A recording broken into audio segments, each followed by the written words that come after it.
ஆண்டவராய் இயேசு கிறிஸ்துவின் நாமத்தில் அன்பின் வாழ்த்துக்கள். அக்டோபர் மாத தேவனுடைய வார்த்தையின் தியானத்திற்கு உங்களை நாங்கள் அன்போடு அழைக்கிறோம்.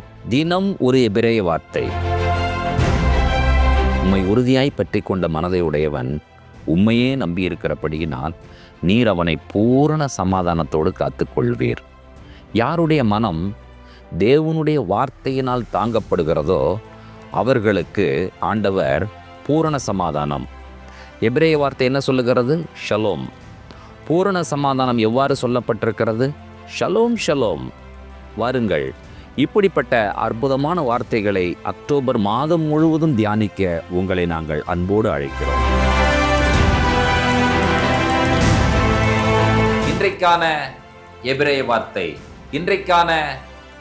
வார்த்தை ஆமேன் என்று சொன்னால் அதனுடைய பொருள் இதோடு முடிந்து விட்டது. ஒவ்வொரு காரியத்திற்கும் நீங்கள் ஆமேன் ஆமேன் ஆமேன் என்று சொல்லும் பொழுது நீங்கள் சொல்லுவது என்ன என்று சொல்லி கேட்டால், என் தேவன் அவர் யார்? உண்மையுள்ள ராஜா. My God is a faithful king.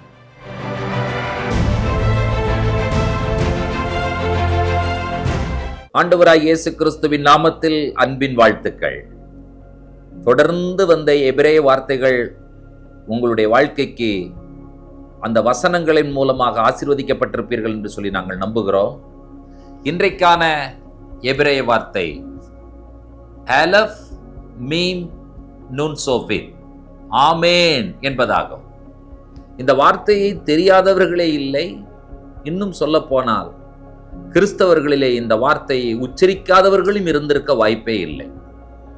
ஒவ்வொரு ஜெபத்தின் முடிவிலும் ஆமேன் என்று சொல்லி சொல்லுகிறோம். ஆமேன் என்று சொன்னால் அதனுடைய பொருள் இதோடு முடிந்து விட்டது என்பதாகும். ஒரு வழக்கு சொல் இருக்கிறது. இவங்க எப்ப மீட்டிங்க்கு வந்தாலும் ஆமேன் போடுறதுக்கு தான் வருவாங்க அப்படின்னு என்ன பொருள் என்றால், கடைசியாக வருவார்கள் என்பது அதனுடைய பொருள். ஆமேன் என்பது எல்லாவற்றுக்கும் நிறைவான வார்த்தை, முடிவான வார்த்தை. அதாவது அந்த வார்த்தையை சொல்லும் பொழுது அந்த வார்த்தைக்கு ஒரு பொருள் இருக்கிறது. ஆமேன் என்று பல இடங்களிலே வருவதை நாம் வாசிக்கிறோம். சங்கீதங்களின் புஸ்தகம் 72ஆம் சங்கீதம் 19வது வசனத்தில் ஆமேன் என்ற வார்த்தையை நாம் கண்டுபிடிக்கிறோம். அவருடைய மகிமை பொருந்திய நாமத்துக்கு என்றென்றைக்கும் ஸ்தோத்திரம் உண்டாவதாக. பூமி முழுவதும் அவருடைய மகிமையால் நிறைந்திருப்பதாக. ஆமேன் ஆமேன் ஆமேன் ஆமேன். வந்திருக்கா? அவங்க சொல்ற விஷயத்தை கவனிங்கள். அவருடைய மகிமை பொருந்திய நாமத்திற்கு என்றென்றைக்கும் ஸ்தோத்திரம் உண்டாவதாக, அதற்கு ஒரு ஆமேன். பூமி முழுவதும் அவருடைய மகிமையால் நிறைந்திருப்பதாக, அதற்கு ஒரு ஆமேன். 2 ஆமேன் போட்டு இந்த முடிச்சிட்டாங்க. 41ஆம் சங்கீதத்தினுடைய 13வது வசனத்தை வாசியுங்கள். இஸ்ரவேலின் தேவனாகிய கர்த்தர் அநாதியாய் என்றென்றைக்கும் உள்ள சதா காலங்களிலும் ஸ்தோத்திரிக்கப்படத்தக்கவர். ஆமேன் ஆமேன் ஆமேன் ஆமேன். ஆமேன் என்ற எபிரேய வார்த்தைக்கு 3 எழுத்து. அலஃப் மீம் நூன் சோஃபித். ஆமேன் என்ற வார்த்தையினுடைய பொருள் என்ன என்று சொல்லி கேட்டால், பலரும் சொல்லக்கூடிய ஒரு விஷயம் அப்படியே ஆக கடவது. ஆனால் அதையும் தாண்டி ஆமேன் என்ற வார்த்தைக்கான சரியான பொருளை இன்றைக்கு நீங்கள் கற்றுக்கொள்ள இருக்கிறீர்கள். 3 எழுத்து. அதாவது 3 வார்த்தைகளினுடைய முதல் எழுத்தை எடுத்துத்தான் ஆமேன் என்று சொல்லி வைத்திருக்கிறார். The word Amen is an acronym. Aleph. அதற்கான வார்த்தை என்ன? எல். 2வது எழுத்து மீம். அதற்கான வார்த்தை என்ன? மெலக். அலஃப், எல், மீம், மெலக், கிங், நூன் அல்லது நூன் சோஃபித், நேயமான், ஃபெய்த்ஃபுல், உண்மையுள்ள. இப்போ 3 வார்த்தைகள். தேவன், ராஜா, உண்மையுள்ள. அலஃப், மீம், நூன் சோஃபித். இதுதாங்க ஆமேன் என்றதான வார்த்தைக்கான பொருள். ஆமேன் என்று சொல்லும் பொழுது நீங்கள் என்ன சொல்லுகிறீர்கள்? என் தேவன் உண்மையுள்ள ராஜா. My God is a faithful king.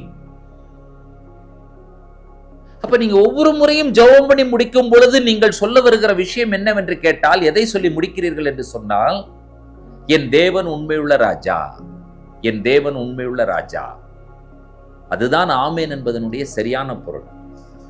ஆமேன் என்பது நம்முடைய ஆண்டவரின் நாமம் என்று சொல்லி வெளிப்படுத்தல் 3ஆம் அதிகாரம் 14வது வசனத்தில் நாம் வாசிக்கிறோம். லவோதிக்கேயா சபையின் தூதனுக்கு நீ எழுத வேண்டியது என்னவெனில், உண்மையும் சத்தியமும் உள்ள சாட்சியும் தேவனுடைய சிருஷ்டிக்கு ஆதியுமாய் இருக்கிற ஆமேன் என்பவர் சொல்லுகிறதாவது.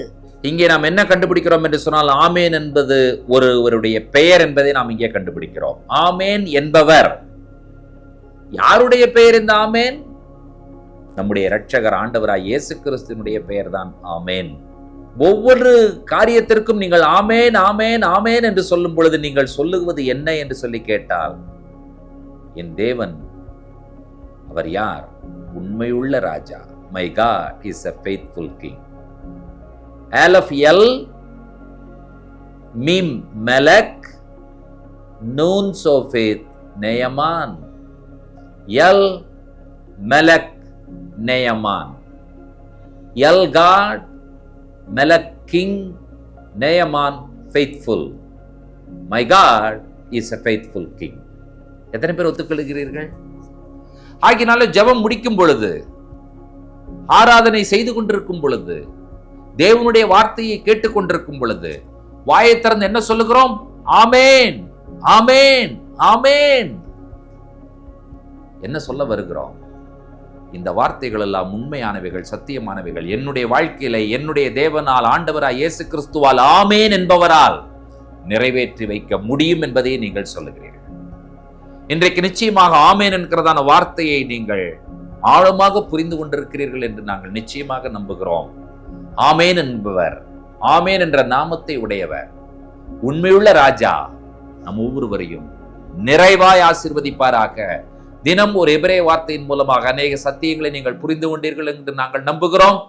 தொடர்ந்து எங்களோடு இணைந்திருங்கள். ஒவ்வொரு நாள் காலையும் தேவனுடைய வார்த்தைக்காக நாம் காத்திருக்கலாம். கர்த்தர் நம்மோடு பேசட்டும்.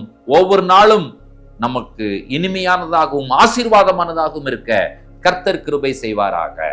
ஆமேன். கண்களை மூடி நாம் ஜெபிப்போம். உன்னதங்களில் வாசமாயிருக்கிற எங்கள் அன்பின் பரலோக பிதாவே, இந்த ஆசீர்வதிக்கப்பட்ட அற்புதமான மனமகிழ்ச்சியின் காலை பொழுதிலே ஆமேன் என்பவர் சொல்லுகிறதாவது என்று நாங்கள் வாசித்தோமே.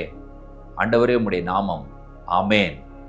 எங்கள் தேவன், எங்கள் ராஜா, நாங்கள் ஆராதிக்கிற எங்களுடைய ஆண்டவராய் இயேசு கிறிஸ்து உண்மையுள்ள ராஜா. ஆண்டவரே, எங்களுடைய வாழ்க்கையில் எல்லாவற்றையும் நீர் செய்ய போதுமானவர். உம்மை ஆமேன் என்று சொல்லி நாங்கள் அழைக்கிறோம். எங்களுடைய வாழ்க்கையில வாங்க, கிரியை செய்யுங்க. உம்முடைய கரத்தில் ஒப்புக் கொடுக்கிறோம். இயேசு கிறிஸ்துவின் வல்லமையுள்ள நாமத்தில் வேண்டிக் கொள்ளுகிறோம் பிதாவே. ஆமேன் ஆமேன். நம்முடைய கர்த்தராகிய இயேசு கிறிஸ்துவின் கிருபையும், பிதாவாகிய தேவனுடைய அன்பும், பரிசுத்த தேவாவியானவருடைய அந்யோன்ய ஐக்கியமும் சிநேகமும் நம்முடையோடும் கூட கர்த்தருடைய வருகை பரியந்தம் நீடித்து நிலைத்திருப்பதாக. ஆமேன் ஆமேன். தேவ கிருபையும் சமாதானமும் பெருகுவதாக. ஷலோம். ஆமேன். ஷலோம். நவம்பர் மாத காலை தியானத்திற்கு உங்களை நாங்கள் அன்புடன் வரவேற்கிறோம். இந்த மாதம் முழுவதும் பரிசுத்தாவியானவரை பற்றி நாம் தியானிக்க இருக்கிறோம். ஆதியாகமம் முதல் வெளிப்படுத்தின விசேஷம் வரை பரிசுத்தாவியானவர் பல்வேறு பெயர்களில் அறியப்பட்டிருக்கிறார்.